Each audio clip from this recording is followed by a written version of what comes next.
Good afternoon, class. Good afternoon, teachers. We will be your teachers for today. I am Ma'am Marianne, Ma'am Adora, and she is Paris G.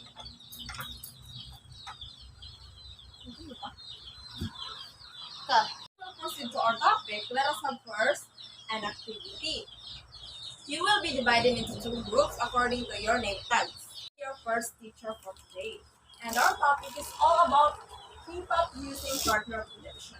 And this is our learning objectives. At the end of the lesson, you are expected to brainstorm on your reaction when you do not have something to wear to the party. Number 2, predict possible events that will follow while the story about Mother Earth and Daughter is read. Number 3, check predictions after reading the next parts. Number 4, predict what is the movie all about by reading its synopsis and present a drama based on your prediction of the story about the two brothers. Team would be the mother team and the second team would be the daughter team. Each team will be given a paper and a marker. Within 3 minutes, answer the question, what will you do if you do not have something to wear to a party? After that, choose a representative who will share your group's output in front of the class. Are my instructions clear, class? Yes, ma'am. Very good. You may start now.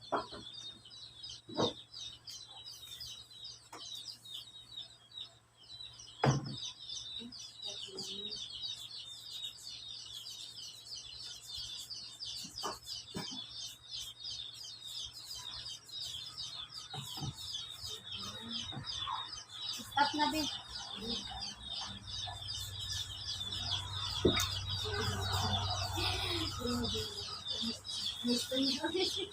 Dili, ikat na to. Iguram ka na to.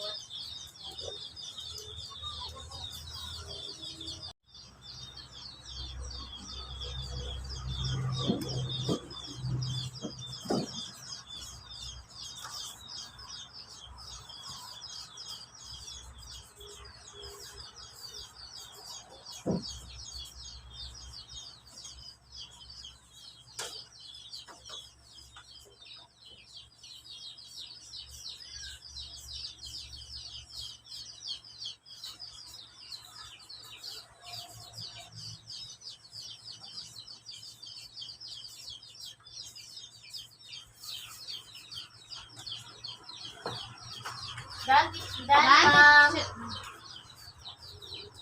Okay, very good. I'm your second teacher for today class. So this afternoon, you'll read a story which will be you're interested with. But before you read the story, you look for a partner. Then each pair will prepare a one whole sheet of paper. Then you will must number it from 1 to 10 with spaces because you will write an answer with the Okay, teacher. then, after each, you will read the story part by part. For example, the mother and the daughter. After each part, I will ask question. Then you will discuss it with your partner and write your answer on the sheet of paper. Then you will read the next part to check your answer. You will follow this instruction until you finish reading the story. Am I understood, class? Yes, ma'am. Okay. I have here the story. Please look at the monitor. Mrs. Moreno had a strange sense of humor. Once, Yuli and her mother were watching a late-night movie called They Came to Look. It was about creatures from the underworld who had climbed through molten lava to walk the earth. But Yuli, who had played soccer all day with the kids next door, was too tired to be scared. Her eyes closed but sprang open when her mother screamed, "Look, Yuli!" Oh, you missed a scared part. The guy's face was all ugly. "Mom, wake me up when the movie's over so I can go to bed," mumbled Yuli. "Okay, Yuli, I wake you," said her mother to a mouth full of popcorn. Okay. After that, I will ask you some questions. Then you will predict what will happen next. The first question is, what do you think Mrs. Moreno would do? Start answering now.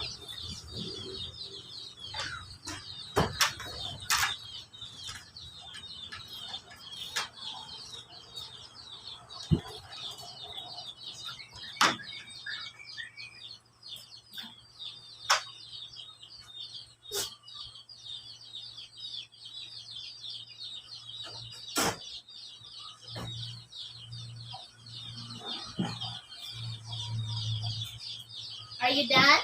Yes, teacher. Okay, proceed to the next part of the story. Instead of waking her daughter, Mrs. Moreno laughed under her breath, turned the TV and lights off, and tiptoed to bed. Julie woke up in the middle of the night and didn't know where she was. For a moment, she thought she was dead. Maybe something from the underworld had lifted her from her house and carried her into the earth's belly. She blinked her sleepy eyes, looked around at the darkness and called, "Mom! Mom, where are you?" But there was no answer, just a throbbing hum of the refrigerator. Okay, that was the second part of the story. Then, the question number 2 is, what do you think Julie would do upon knowing that her mother did not wake her up? What will you do?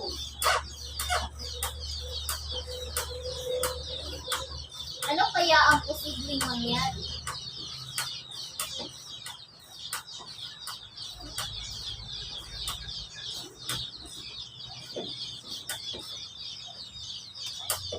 Are you done? Yes, Ma'am. Okay, read the next part. Julie's grogginess cleared and she realized her mother had gone to bed, leaving her on the couch. Another of her little jokes. But Julie was not laughing. She tiptoed into her mother's bedroom with a glass of water And set it on the nightstand next to the alarm clock. The next morning, Julie woke up screaming. When When her mother reached to turn off the alarm, she had overturned the glass of water. Julie burned her mother's morning post and gloated. "Ha ha! I got you, Papa. Why did you leave me on the couch when I told you to wake me up?"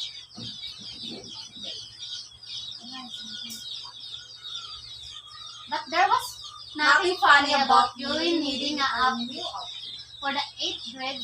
Next na. "We don't have the money," said her mother, genuinely sad because they couldn't buy the outfit.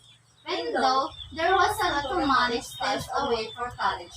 Mrs. Moreno remembered her teenage years and hard-working parents, who picked grapes and oranges and chopped bits and cotton for meager pay around her.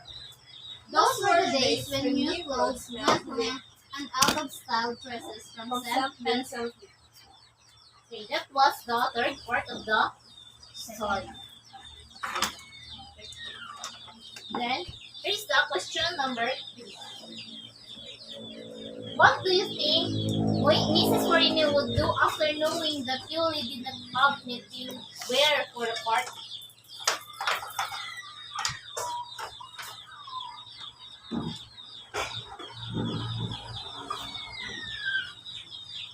John? Yes, Ma'am. Read the fourth part of the story. The best Mrs. Moreno could do was buy Yoli a pair of black shoes with velvet bows and fabric dye to color her white summer dress black. "We can color your dress so it will look brand new," her mother said brightly, shaking a bottle of dye as she can run hot water into a plastic dish tub. She poured the black liquid into the tub and stirred it with a pencil. Then slowly and carefully, she lowered the dress into the tub. Julie thought that it wouldn't work. Okay. You mean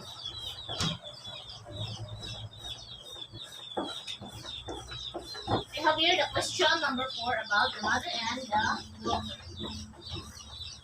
What do you think was the result of the dress after her mother took it into the tub?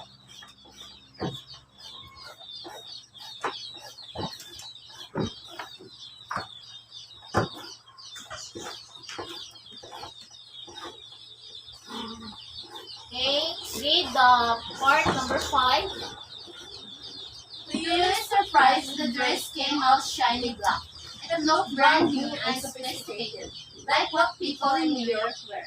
She went at her mother, who hugged Yuli and said, "See, what did I tell you?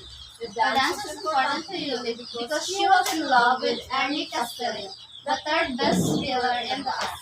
She got dressed, did her hair and nails, and framed until her mother yelled, "All right, already." Yoli sprayed her neck and breast with Mrs. Marino's Avon perfume and bounced into the car. In the dance, Janice, her best friend, had her eyes on Frankie while Yoli is giving an eye to Ernie. What would Ernie take? Oh, would Ernie take Yuli to dance?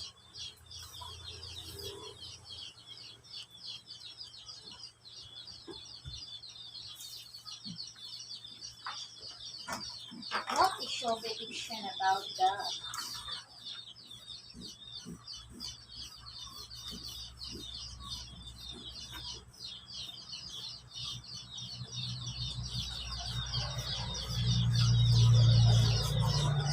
Okay, are you done? Yes, ma'am. Okay, proceed to the next part. It turned out that Ernie had a smile on Yuli too. He ate a handful of cookies nervously, then asked her for a dance. "Sure," she said, nearly throwing herself into his arms. They danced too fast once before they got slow one.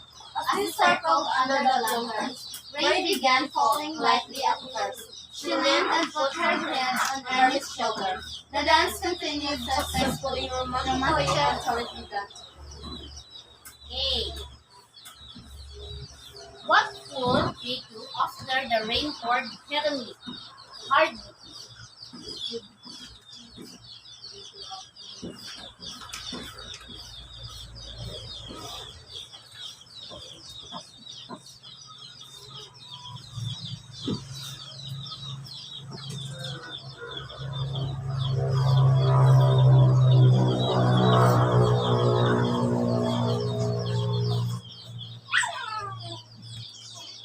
Okay, are you done?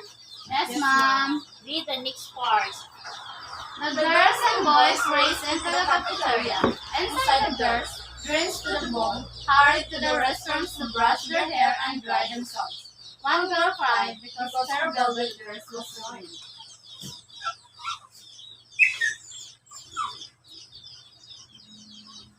What would happen next to Yuli upon being wet because of the rain?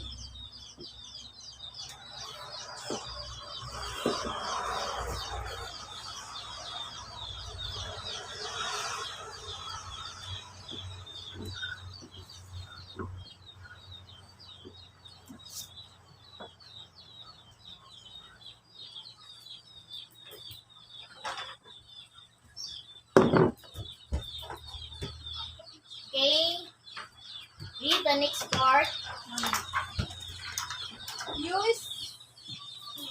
Yuli bent over to pick up a bobby pin, and shame that spread across her face. A black puddle was forming at her head. Drip, drip, black, drip. Drip, black, drip. The dye was falling from her dress like black tears. What could she do? Everyone would laugh. They would know she died an old dress because she couldn't afford a new one. What do you think would Yuli do for her not to be soaked?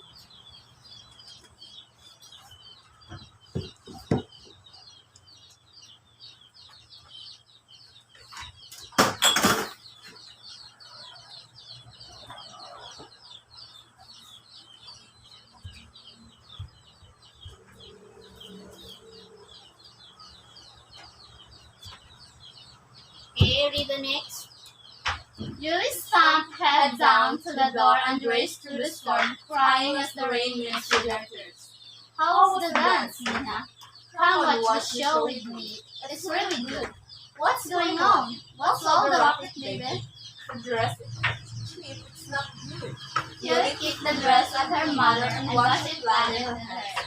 What's the matter? It's just It's little just bit little wet. The guy came out, that's what. Miss Miranda wanted to tell her daughter how sorry she was, but she knew This wouldn't help. she will not Not learn to be rude and And cry. right. Okay. Next part is what would happen to their mother-daughter relationship after what had happened to the at the party. What would happen to their mother-daughter relationship?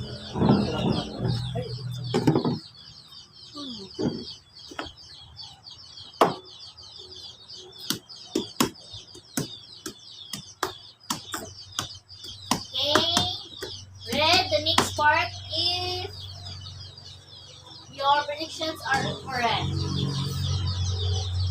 The next morning, mother and daughter stayed away from each other. Mrs. Moreno watered her plants with a Pepsi bottle. Drink, my children, she said loud enough for Yuli to hear. Water is all you need. My daughter needs clothes, but I don't have money. Yuli was embarrassed at last night's serving. It was not her mother's fault that Yuli was home. At lunch, her mother made some fresh tortillas and that broke the ice. Hello class, I will be your last teacher to discuss this topic today. So, after reading this story, we will have another activity. You will be provided with manila paper and a marker.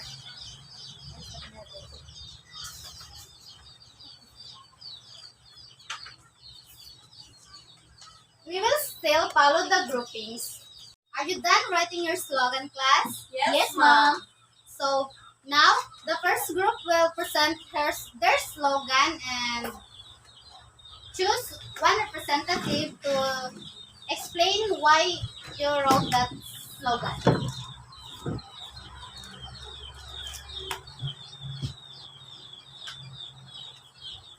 Our slogan is all about the love of mother and daughter are forever. Because even though the daughter is upset to her mother, she in the based on the story, she realized that it's not the fault of her mother if they are in the situation.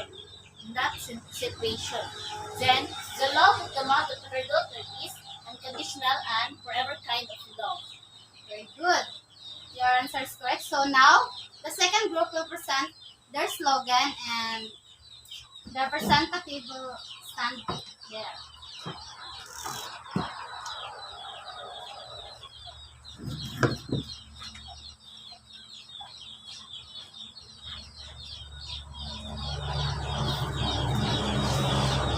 So this is our slogan. A mother's love endures through all.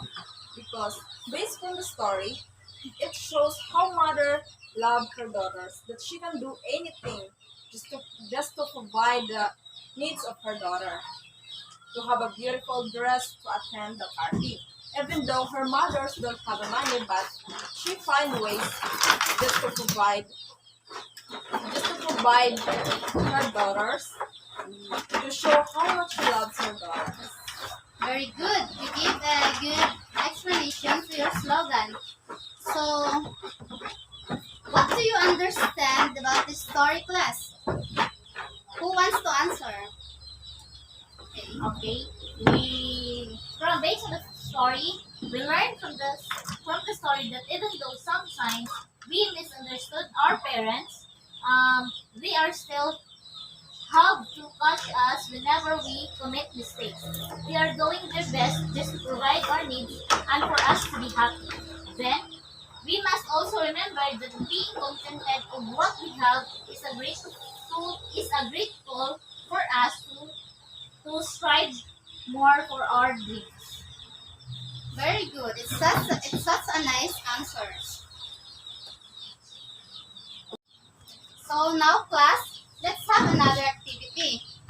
You will watch these two movies that I will presented in the video.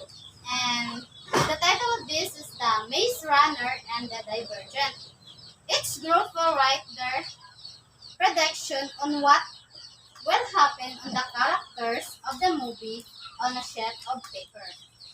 So, mother team will have the Maze Runner predictions and the daughter team will have the Divergent prediction. I will only give you 5 minutes. After you are done making it, we will watch the trailer uh, of each movie to know whether your predictions are correct or close to it. I understood, class? Yes, ma'am. Okay, so now start writing your predictions about the movie.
Okay, are you done, class? Writing your prediction about the Yes, movies? ma'am. Yes, ma'am.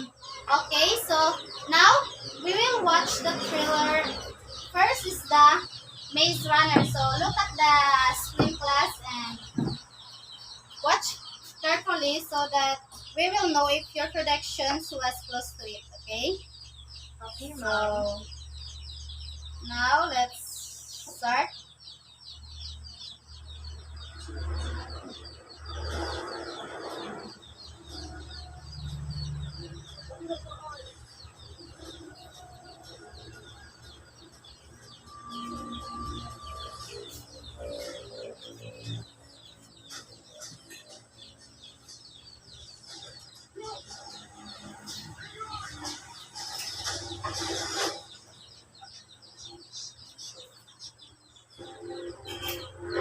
That's what I'm afraid of.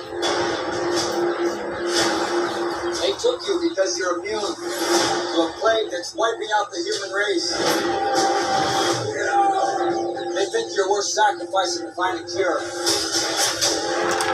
We'll never stop until we stop that. The last city, British home base of operations. It's the Lion's Den, Mama. That's where we're going. 3 years we spent behind walls trying to break out. Now I'm trying to break back in. I get shotgun. The world is dying. If we find a cure, that's the only way all this was worth it. You regret what you did to us. I did what I thought was right. There's no guarantee to make it back from this. But if we stop this together, then you'll end up my too.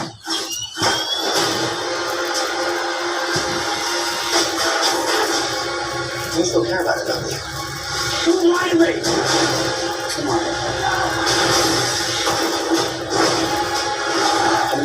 Take the round up, torture, kill. When the hell does it stop? It stops when we find a cure.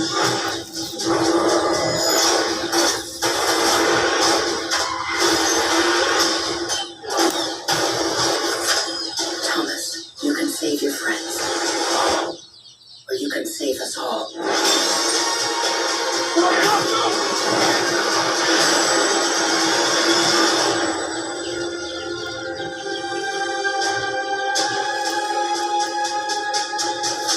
Please, sweet. So, that was the thriller of the Maze Runner. Now, let's look for the second thriller, The Divergent. So, that's it, class. You see the thriller of The Divergent. So, Yes, ma'am. is it close to your prediction? Yes, ma'am. Okay, so you understand what was the movie ours. So class, I will give you another activity and you will have the same groupings. We will pretend that this school will celebrating English culminating program and you will present a drama showing the predictions of the end of the story. The title is The Two Brothers. So I will give you 5 minutes to prepare and your performance will be rated based on this following criteria. So this is the criteria class.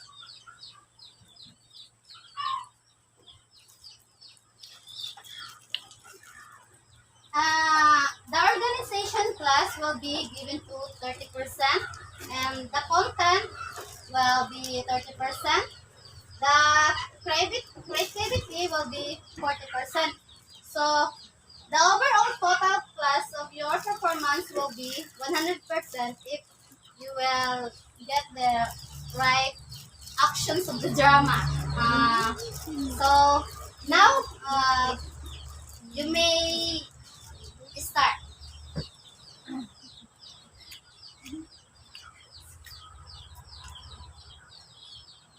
Okay, we will be.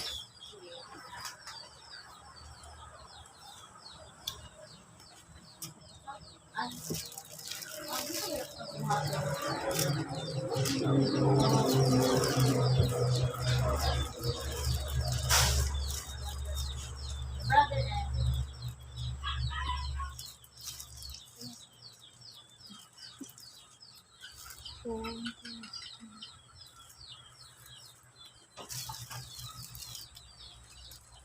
Okay, class, time is up. So we will continue your presentation tomorrow. So be prepared to your presentation for tomorrow. Okay, ma'am. Okay. Goodbye, class. Goodbye, ma'am.